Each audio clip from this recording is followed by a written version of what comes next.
The client partnership strategy. What is it and how can you use it to grow your business? That's what we're talking about in this video. So what is it?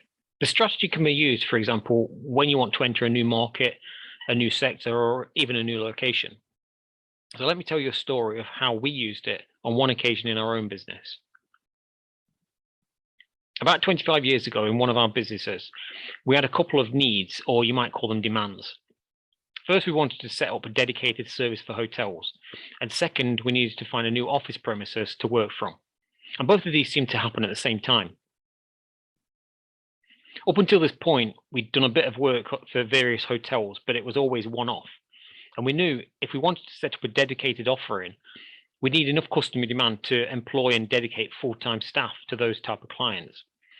Until that point, we probably spent about 10 hours in total every month with that type of client. And back around that time, my mum worked part-time for a hotel group in the area, and she knew they were having problems finding reliable contractors. Now, at that same time, we also knew that the hotel group owned a large commercial building, which was rented out to a company that sold gift hampers. And we'd actually fitted out this building already for them. So we knew the business owner, and we also knew this firm were moving, and this commercial building would be coming up for rent. So we approached the hotel owners and told them what our plans were. We said we wanted to dominate the hotel industry. They already knew we worked for other leisure-based businesses, and we'd already done a bit of work for them as well. But we also told them we were looking for a new office premises to work from. And this hotel group needed a member of staff to work for them 3 days a week to attend to call-outs and being on site within 1 hour. Now, obviously, they didn't have enough demand to employ someone directly, so we agreed if they gave us a long-term contract, we'd provide dedicated staff to their business whenever they needed it. If they needed more than 3 days a week, we'd give them as much as they needed. And we also told them we'd take over their commercial building, which meant they didn't need to find a new tenant. So from there, within a few years, we'd taken over, managed their entire maintenance function, and we had in place a program of refurbishment for all of their properties. When they bought a new hotel, we'd automatically get the contract for renovating it.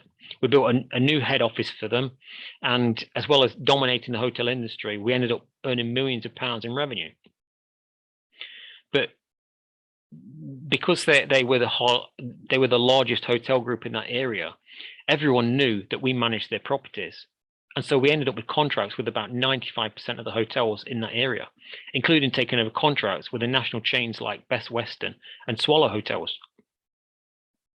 We could also use this client as a guinea pig when we created a new product offering before we launched it to the rest of our clients. There are other companies I've heard about since that have used this strategy as well.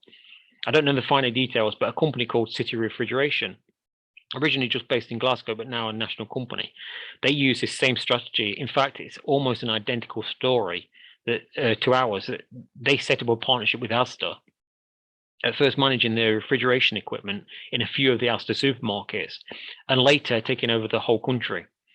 So how can you use this strategy in your own business? Well, it starts with what you're trying to do. Are you trying to start a new location? Are you entering a new sector or something else? Be clear on what you need. Normally what you're looking for is either the credibility that comes with working for a well-known company or the initial workload demand to get you moving.